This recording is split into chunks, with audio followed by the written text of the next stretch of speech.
Welcome to the Military Bottom Line, where we help you make the most out of your military contract.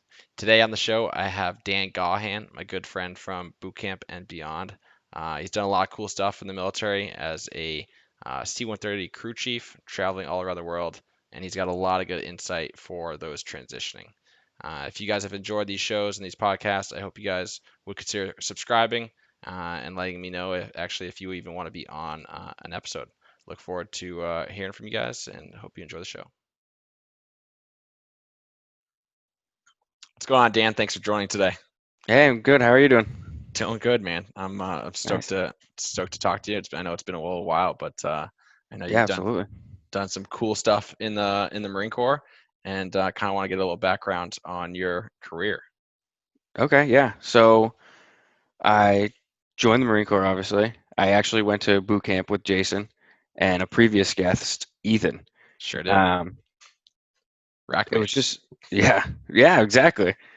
Jason and I stole a pretty sweet mattress one time. They were like, get rid of all these old mattresses, and we're gonna get these really new, uncomfortable ones. And we just kept our old ones because they were nice and worn in and they were cozy. So Yep.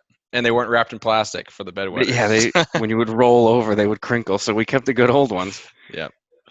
Good times. Yeah, so back in 2000, that was what, 2011. And 2011, yeah. you stayed in for how long? I did a 5-year contract, so I got out in 2016. Gotcha. And you did a 5 year because of your job required an Y- additional year? Yep. So at the time, they were doing some streamlining and they were changing the way that my career path operated. So they added an additional year to the contracts because it was taking so long to get people through the schoolhouse. Gotcha. And what was your job? I was a C-130 crewmaster. Okay. What is that exactly for the layman? So a crewmaster, basically C-130s used to have 6 or 7 different positions. And the Marine Corps said, we don't need this many guys hanging around all the time. We're going to make it basically 3 positions. So you have pilot, co-pilot, crewmaster. So before there would be a flight engineer, a mechanic, a load master, a crew chief, and they got rid of all those and they made it one thing.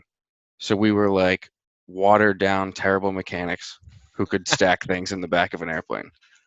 Okay. And then when things broke or things went wrong, we were supposed to be able to kind of troubleshoot them and fix them and send that information back to whoever could fix it. Gotcha. Previously, it was those people, but they got rid of that. Jack of all trades, master of none, huh? Exactly. Yeah. But It was a. somehow kept the planes in the air when they started leaking whatever in the back. Oh yeah. Exactly. We at least could have figured out what it was leaking, so we could call back to ground and be like, "Hey, this isn't good." Yeah. Yep. So what did your 5 years look like in that job? Was it I know you were out at Miramar in San Diego, Yeah. and I know you did a couple of deployments. So Um, it basically took me 2 years to get to the fleet, to get to be in an operational status, to get to do my job that I had signed up for. mhm. So I did a lot of training. Obviously, boot camp, MCT. From MCT, we went then to um, Pensacola, Florida, for swim survival school, and that was an 18-day class. It took me 6 months to get through an 18-day class because it was so Six backed up. months. Wow. So we were just What? there. Yeah. What do you do? What do you do? And tell people what you do in the meantime. You For clean. We cleaned everything that we could clean. Like we would polish door kick plates. We would stand guard, and we would watch people that were watching us. And it was basically like, you stand on the left side of the hall, you stand on the right side of the hall. Like make sure you don't fall asleep. yeah. And they would just give you jobs just to keep you busy. So And not it the was highlight of your career. no, definitely not the highlight. I mean, being in Pensacola was cool. It was a nice beach town. There's a lot of cool stuff going on, but not not exactly a highlight in my Yeah. life, you know. No doubt. Okay. Um, From there, they sent us up to Maine, or yeah, Portsmouth, New Hampshire, and then in Maine to do SEER school. So we got to do actual SEER school, which I thoroughly enjoyed. and tell Uh, people a little bit about SEER. What is that? so SEER stands for Survive, Evade, Resist, Escape.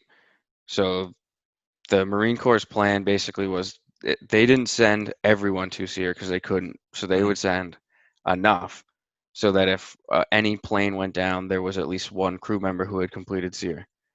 A Hmm. lot of people didn't want to do it, but I was really looking forward to it, and luckily I was one of the people that got to go. So Cool. it's a 2-week course. The first week, they change it frequently, but the way I did it, the first week was all classroom activity.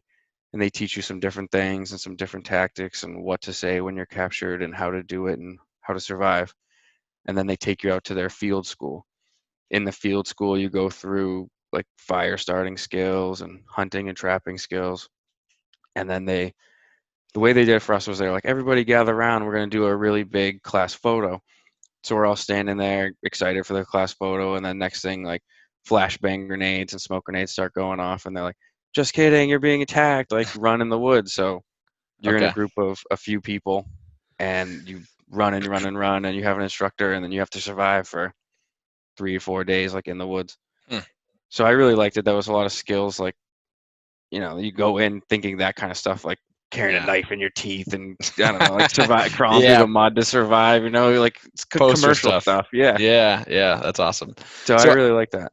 well, I'm curious, what the breakdown of training. How much time are they training you to actually like keep the plane in the air versus training you for crashes? So like in a perfect world, SEER school was 2 weeks, water survival school was 18 days. So in a perfect world, I would have had both of those classes done in Gotcha. less than a month. Okay. But just the way that backlog went and all kinds of stuff like that, they gave priority to Navy members because it was a Navy school. Hmm. They gave priority to reservists. So they basically weren't paying people who were on orders to just sit around. Yeah. So there was a backlog with that. And then after both of those schools, I went to Little Rock, Arkansas, which is the C-130 capital of America. Hmm. And they just have a lot of C-130s. I don't even know how many are on there, how many squadrons, but there's a ton. And No kidding. they've got simulators on simulators. They've got like entire wings in classrooms and like engines in classrooms and whole fuselages. So you're just in a Wow. giant warehouse filled with airplanes, and you get to like take things apart and really get hands on. And a C-130 is like a medium sized cargo plane, basically, right? Yeah, it's Yeah. it can hold in the rear 3 Humvees. Okay. So like for some kind of scale, you can do 3 Humvees or 1 HIMAR. I mean, Okay. HIMARs are like a small fire truck, I guess, if you want to. Yeah. Cool. That's a But good explanation. yeah, Um, so I know you did at least one deployment, right?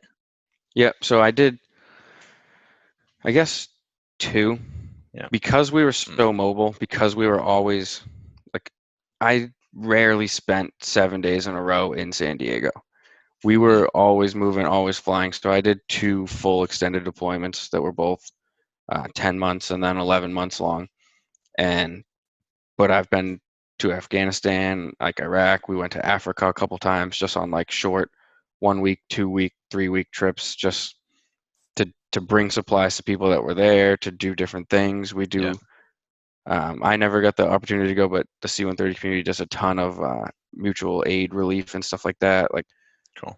um, the tsunamis in Japan, there was a ton of C-130s out there doing Hmm. stuff like that. Hmm. But Is this the kind of stuff that you hoped to get out of the military, or what did you think you would be doing or hope to achieve while you were in the military? that wasn't it. That really wasn't it at all, honestly. Like Okay. I kind of always wanted to join the military. Like from the time I was a real little kid, I really always looked forward to joining. I'd see people in parades, see the commercials, and I was like, I'm going to do that. People are like, no, you're not. You're not going to do that. It's like, no, I want to do that. Like I'm going to do that. Yeah. And then, like as I started to do more research, and I realized that like people would just hold like the Marine Corps with this higher regard, Yeah. and Hmm. I'd be like, I'm going to join the Marines, and they're like, no, those guys are nuts. Like you can't join the Marines. So I was like, you're like making me want to join even more. So I Yeah. joined like thinking I was going to get a career out of it, Mm. thinking like 4 in the morning we'd wake up and run through barbed wire and crawl in mud and do all kinds of like stuff like that. And then that was not what I really got. I stayed in a lot of 5-star hotels. I flew around the world twice. Like I've done a Yeah. lot of cool things, but waking up at 4 in the morning to crawl through barbed wire and mud was very limited. No kidding. So you had a pretty glamorous time in the Marine Corps, it sounds like, compared to most. Yes, absolutely. Yeah. The C-130 community is the best kept secret in my opinion. Yeah. It's a great community. You fly all around the world. You're very like mission driven, mission oriented. Like you have goals, you get things done. It's not like some of the other jobs and where you're just working for the sake of working. Like Mm, when you're at war, you're moving cargo, you're moving people, you're doing other things, and when you're not, you're doing the same things. Like yeah. the military's need to move things doesn't change, so you Yeah. always have a job. But you're able to move on a smaller scale. So like, is less bureaucracy to get you guys actually on the move, or um, I mean, I feel like it I takes a lot to get other parts of the military to actually move, and you're Yeah, so waiting. I don't know I don't know where it trickles down. Like Yeah. if the president needs to say something, or if just some guy who's a little higher up that went to college can be like, "You want to know? We need a C-130 out here ASAP." Like, Yeah, yeah, but we definitely went to a lot of places and moved a lot of stuff. yeah. So then after, I mean, 5 years of the more glamorous side of the Marine Corps, why did you decide to move on? Um, I, as I mentioned earlier, my job used to be a couple different jobs, and then I kind of got jammed into one, and I got kind of on the like crack end of that whip where it was like trying to jam a square peg in a round hole for so long, and I Yeah, was like, I really enjoyed certain aspects of my job, like, and I excelled at certain aspects, but there was a whole side that was very strict, very like, you need to see this gauge, you need to know what the operating temperature of this is supposed to be and what the PSI on this is supposed to be, and it was a ton of gotcha. memorization that just never really worked for me. Yeah. So when people would point and say, "Why is this doing this?" and I would kind of shrug, and they didn't like Say, that just answer so let me much. fly. Yeah, I don't want to do this exactly. part of Like, it. Yeah, so yeah, I wanted to just I really excelled at kind of the stuff in the back half of the plane. Like we did loading. I was airdrop qualified. I was qualified to drop battlefield illumination, which was pretty cool. Where we'd basically fly in circles around whatever battlefield or whatever area that we were using that night, and we would drop these pretty sizable, like 36-inch long flares, Hmm. and they'd provide it was like 1 square mile of light at Wow, 9,000 feet. And they'd wow, light it up bright as the sun. that's So crazy. when I we guess I went up, didn't know those were dropped from aircraft. yeah, so we Huh. would drop a lot of those. I got really good at it. We could drop them and time it just right, so you get like two to go off, and then you get four to go off. So it'd be like a big smiley face in the sky. No kidding. That's awesome. Yeah, we get kind of in trouble for that a couple times, but I thought it was cool. Yeah. All right. That's pretty rad. So I mean, so you don't do anything with aviation now, right? You're a firefighter. No, so one of the one of the things that I wish I had taken advantage of is there's so many opportunities for like technical training. Mm, I feel like a lot of people always talk about like, oh, you can take college classes, you can do this, you can do this, you can do this. Like yeah. one of the reasons I joined the Marine Corps was because I didn't exactly feel that college was for me. Hmm. So while there was so many opportunities to do college, I was like, this isn't really what I want. Yeah. But what I found was so many other opportunities. Like you could get your avionics licensed, you could get so much stuff. Like the more technical skills you can acquire, like Hmm. the better off you are and the more stuff that translate. So I wasn't great at the mechanical side, so I Yeah. didn't really dive into that as much as I wish I had. But I have so many friends that are out now that work on like airplanes of all sizes. So what kind of advice? I mean, I imagine being on the road so much when you're saying you're only in garrison at San Diego for like 7 days at a time. I mean, is it even realistic to take advantage of those opportunities for classes and gaining certificates? Some guys did, and like I had friends that did do it, and they were really struggling. They were like Yeah. laptops in the back of the plane, like racing to get to the hotel to turn the Wi-Fi on, and Yeah. it was a lot harder. And I think that like a lot less people were able to do it, Hmm. but there was still a ton of opportunities. Like Yeah. I got, I was able to get a couple classes in, not college so much, but more like technical classes. Like I was able to get like airdrop qualified and Hmm. like some other qualifications that were super cool in the Marine Corps, but really don't translate to anything. Yeah, yeah. So, I mean, I feel like that's kind of one of the good and bad things about the military is that there's so many things you can learn, there's so many things you can see, but really, if you don't have a plan on how you're going to get out, Mm, there's only so few of those things that are going to translate to the civilian side. absolutely. Yeah, no, I would totally agree. I mean, at what point in your contract did you kind of decide like, okay, I think I'm going to get out, and now I need to start planning for that? So, I went in thinking that I was going to make a career of the military. I got a 5-year contract. I said, whatever, I don't care. I'm going to do whatever 30 years. This is going to be my life. I'm excited to do it. Yeah, Um, I went in with that mindset, but still, I had an account set up. So the day that I graduated boot camp, I started putting money aside. So when I got out, nice. I had like my backup plan was that I was going to hike the Appalachian Trail. I was going to hike from Georgia to Maine. I was going to do it. On your So, exit of the military? yep, that That would was have my been backup plan. I was like, if the cool. Marine Corps doesn't work out, I'm going to hike. Uh, And so mhm. I started saving day one, started putting money away every month. And it changed. Like some times in my career, I was able to put more, sometimes less. Yeah, But really, um, the more I went on, probably my third year. So I'd been in like active duty in an operational status for like a year, and that's when I realized this isn't for me. I'm not going to make a career out of this. hmm, But I was fortunate that I kind of had that backup plan. I yeah, already had like a small sum of money growing. yeah. So I just continued to grow that. How'd And you? I mean, most people wouldn't think of that, that early on. They would have all their money in one account and they would just go spend frivolously. So, I mean, how did you have that idea so early on? that that's just something that I've always done. Like Hmm. if I have $20, I'm going to spend $20.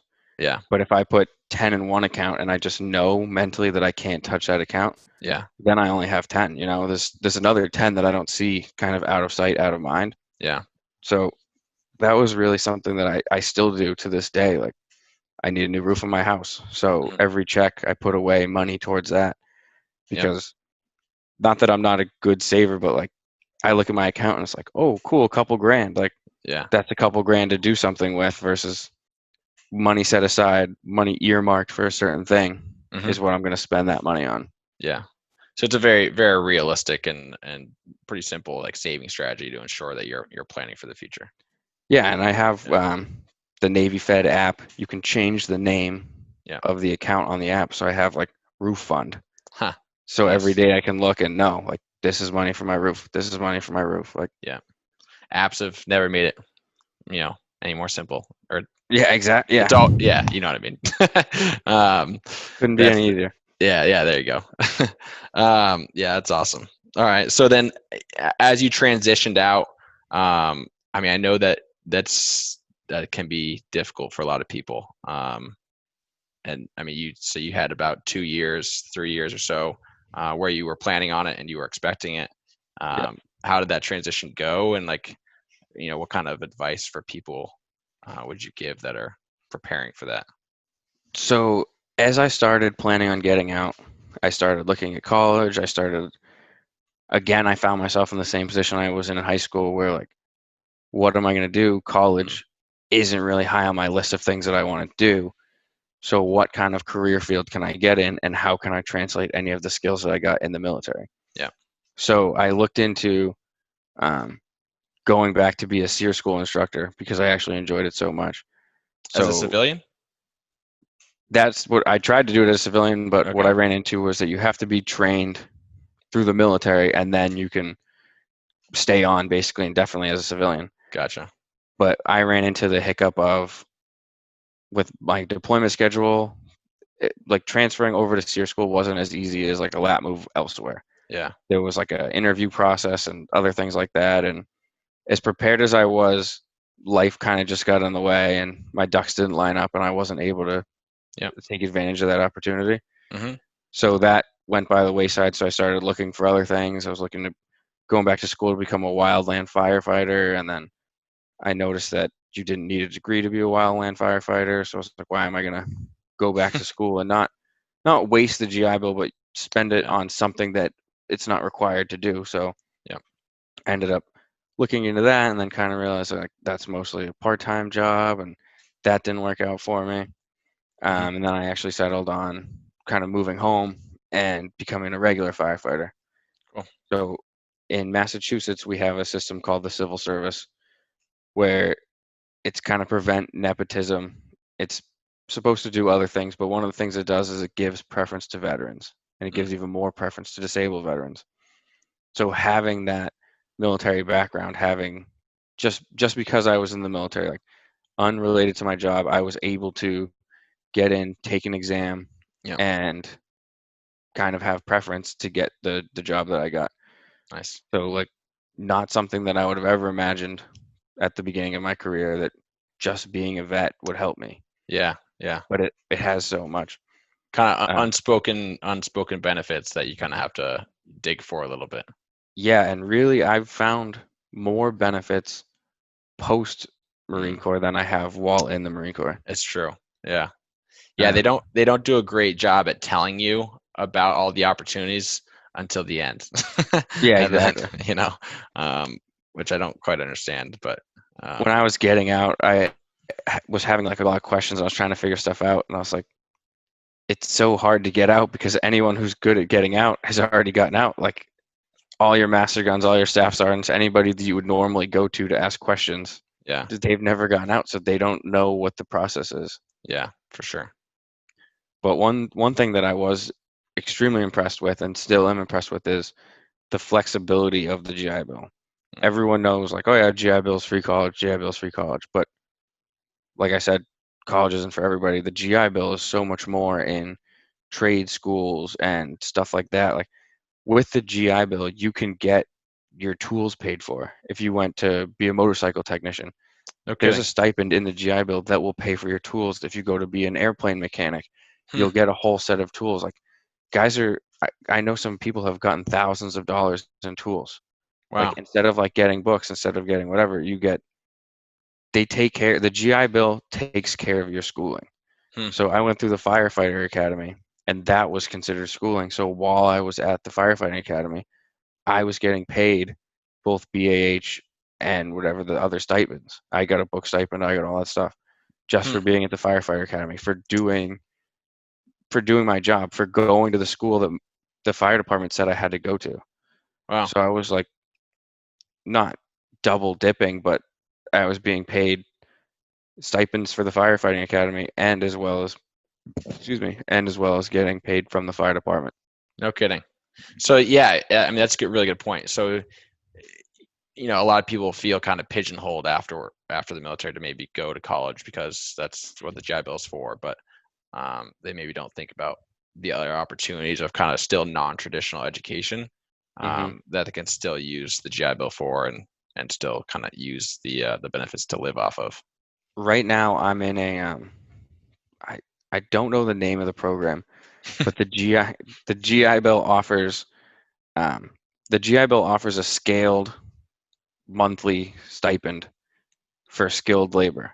So Hmm, if you are an apprentice in a skilled labor job, you start off with 80% of the GI Bill for 6 months, and then it drops 20% every 6 months until the GI Bill runs out. interesting. So right now, as a firefighter, the GI Bill has deemed that firefighting is a skilled labor position. So right now, I'm an apprentice.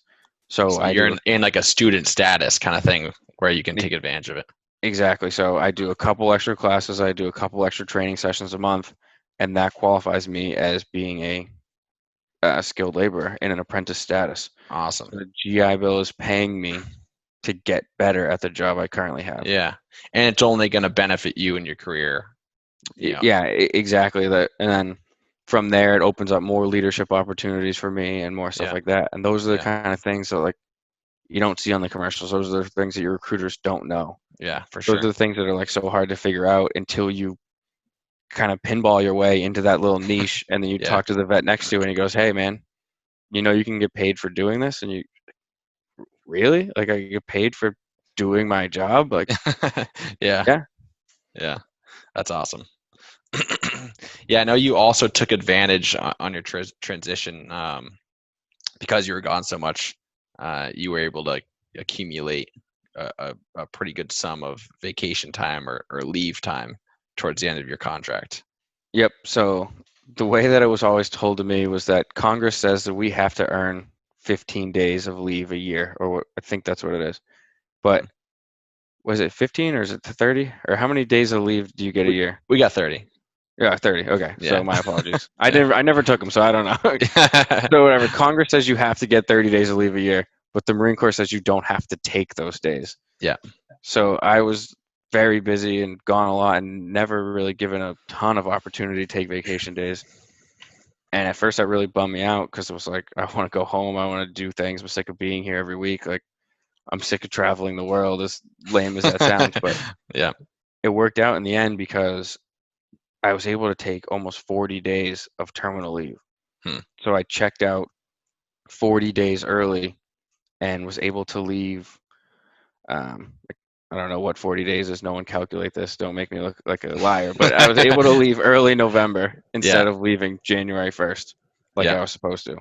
So So, basically, the end of your contract just gets moved up 40 days. yep. So I left whatever 40 days before I was supposed to, and for the next 40 days, I lived in a camper and drove cross country, and I still got paid the first and 15th of those months. Yeah. So I was Still still covered under collecting a medical paycheck, and still covered medical, yeah. everything was still technically active duty. Yeah. We were stopping in bases to get cheaper gas and cheaper groceries, and Hmm. really all you're just taking a vacation that you don't have to come back from. Yeah. It's a pretty unreal feeling. It's kind of like I don't know. I feel like a lot of people talk about trying to take like mini retirements throughout their life, and terminal leave has got to be one of the best opportunities to do that at an early age. Absolutely, absolutely. Like, when am I going to get another chance to take 40 days of paid time off again? Yeah. I won't. I wouldn't. Yeah. And it was so great. Like, one of the other things that I actually thought was a great benefit was when you get out or when you move from one base to another base, you can do two types of move. You can do a TDY move or you can do a DIDY move. A TDY move, basically a company will come in and they'll pack up everything in your room. Mhm. They'll send it to whatever base you're going to. The military will give you the cheapest flight they can find and they'll send you out there. And then 10 days later, you're at your new home. Nothing changed. The company will come, unpack all your stuff. Everything will look exactly the same. Yeah. Or you can do a DIDY move where, based off different charts and different times for how long you've been there, the military will pay you to move your stuff. So basically, I was stationed in San Diego, and my home on record was Massachusetts. Yeah. So basically, about as far as you can be in the lower 48. So they said, do you want us to give you a plane ticket and you can go home, or do you want to do it yourself? And I'd already known that I wanted to drive cross country because I had 40 days of terminal leave. Hmm. So I said, yeah, I'm going to move my own stuff. So I bought a trailer, put it all in boxes, wrapped it all up in tarps, had it weighed, and based off the amount of miles that I had to drive and the amount of stuff that I had, the Marine Corps said, okay, here's a check for 8 grand, go. No kidding. They figure it out, like, if a moving company had moved my stuff, it would have cost X amount of dollars. So they Mm. give you, I believe, 80% of what they would have paid the moving company. Yeah. So I was like, I'm going that way anyway. I Hmm. might as well get a check. So not only did I get paid for my 40-day trip, I got home and then there was a fat check waiting for me in the mail. Yeah, that's pretty awesome. So, like, I had that opportunity because I took because I had started saving so early because I was planning for that hiking trip that never happened. I used it on a 40-day cross country ski trip. Yeah. So, like, Yeah. because I had so many guys were getting out and like having to go right into minimum wage jobs Mm. because they couldn't do anything, but because I had Yeah. some money saved and because I had that terminal leave saved, I was able to Yeah. kind of do the trip of a lifetime. Yeah, for sure. Even just like, a baseline level of preparing for getting out, like Hmm. yeah, a lot of people immediately to some job that they hate and then they quickly realized that they done messed up and they should have stayed in. Yeah, So yeah. you have to take a class in order to get out of the Marine Corps. It's changed its names a few times, but I would Mhm. recommend that you take that class as soon as you can because really Yeah. there's so many opportunities in there that you're just like, I've been in the Marine Corps for 5 years. Why is this the first I'm hearing of Yeah. these things? And And I like, know when I transitioned that you were able to take it as early as 1 year out from your end of contract. mhm. And yeah, I would highly recommend the same thing. Like I remember I found out some like family services where you could go take a test and they break it down and say this is what you're good at and this is what you like and these are careers kind of that mesh with that.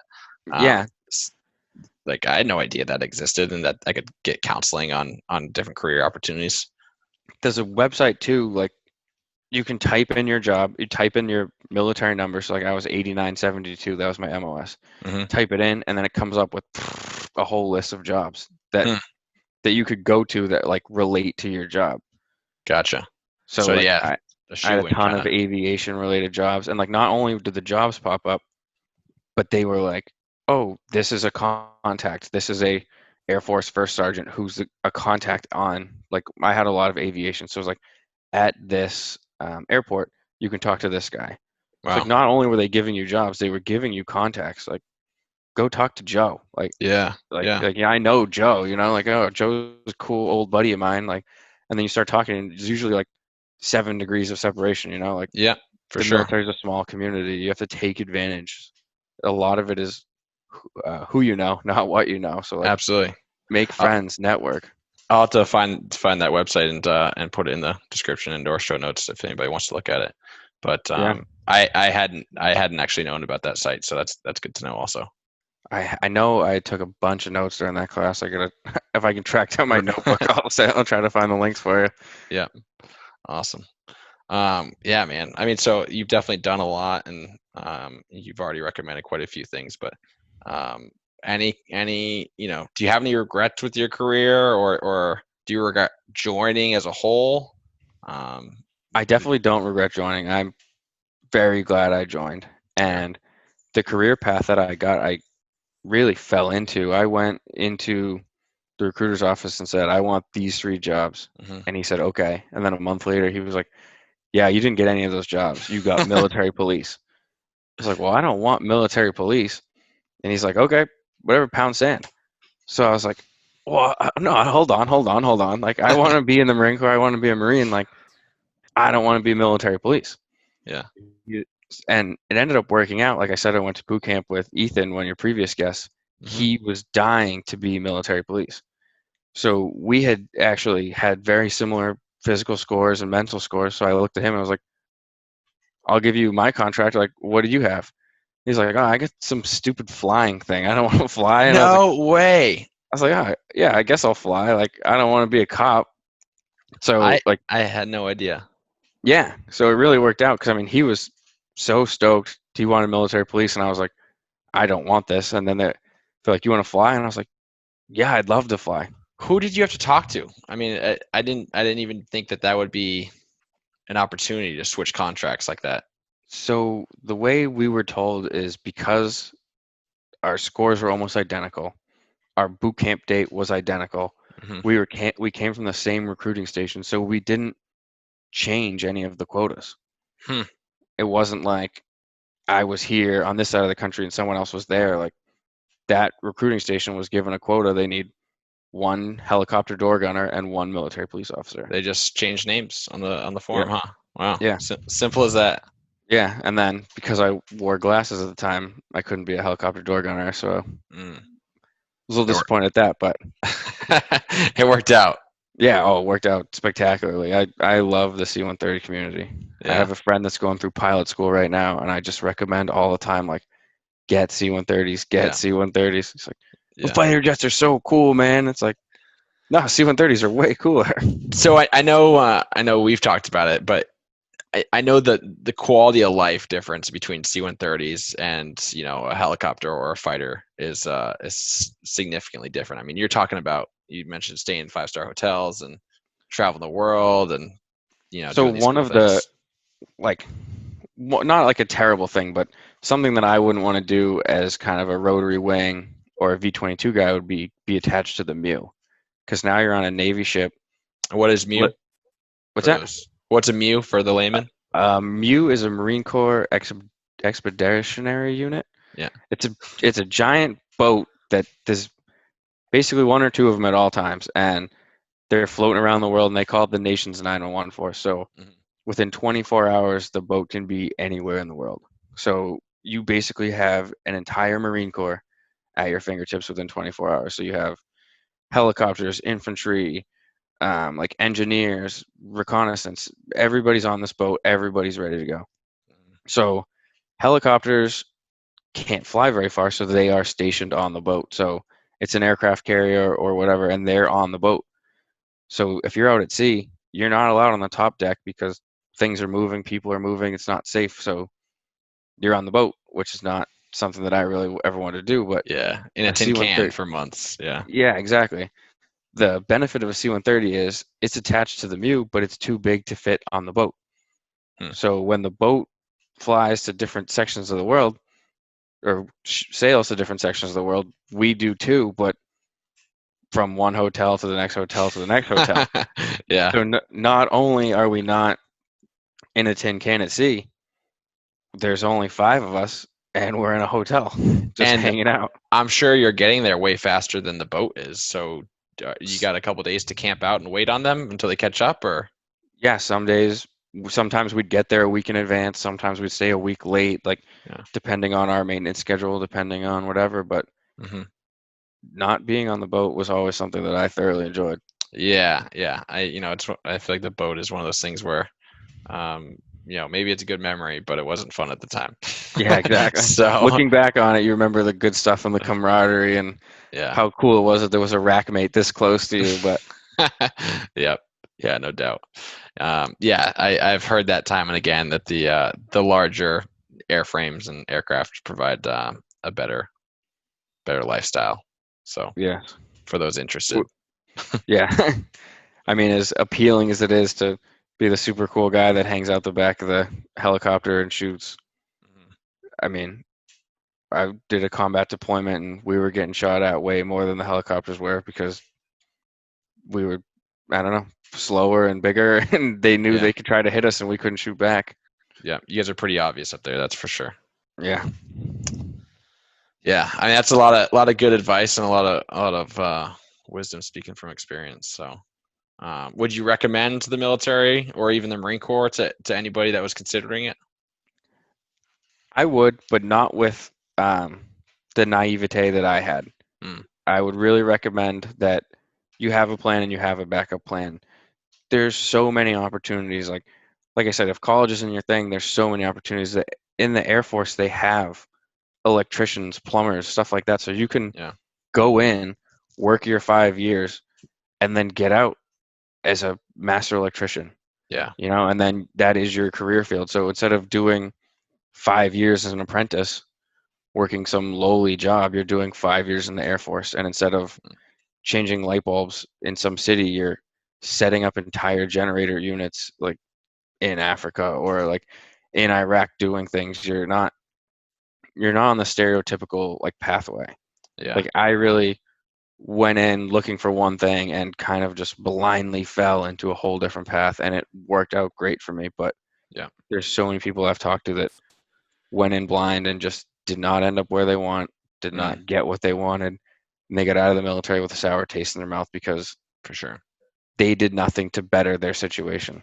Yeah, It, you have to keep your eyes open. You have to look for ways to better yourself. Like yeah. the military's not for you. Okay, do something about it. Hmm. Take classes, learn, take Is it advantage of it. is it that easy? I mean, I like to say like go in, you know, educated on what you want to do, and push to get where you want to go. For those that haven't lived it, um,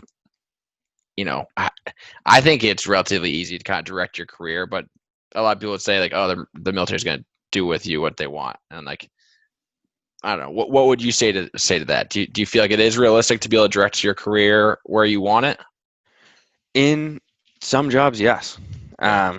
Some jobs, no. But But when the military says you can't do this, you can't do that, that's when you need to start looking outside. Like, okay, the military won't let you take this class. Yeah. Can you spend $500 of your own money and Hmm. take it outside? Like they have limited control on your free time. Yeah, for Like we sure. were, like I said, I flew a lot. I did a lot of stuff. So at one point, corporal's course was required to pick up sergeant, and I was past due to pick up sergeant, but I couldn't take corporal's course because I was just so busy flying all the time. Hmm. So that was definitely one of the instances where getting the classes that I needed to progress was extremely difficult. Like I excelled at what I was doing, and I was one of the few people that had the qualifications I had.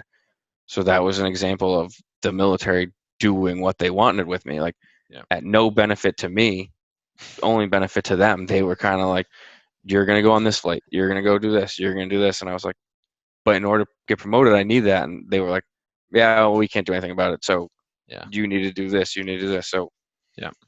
Yeah, your promotions definitely could take a back seat, but it's still up to the individual to do mhm, what has to be done in order mhm. to promote and succeed, for sure. Uh, that's awesome. Cool, man. Well, I appreciate you sharing your story and your insight and kind of giving some of your wisdom to hopefully positively impact anybody who might listen. Yeah, I mean, I really feel like I just was trying to cover so much stuff all at once that if anybody has any questions with more specifics, like anything that I could be assisting, like please reach out to me. Jason Awesome. has my contact. I'd love Cool. to answer any specific questions that people have. Yeah, I'll link your social in the description and My in social the security notes. number. No, your social media.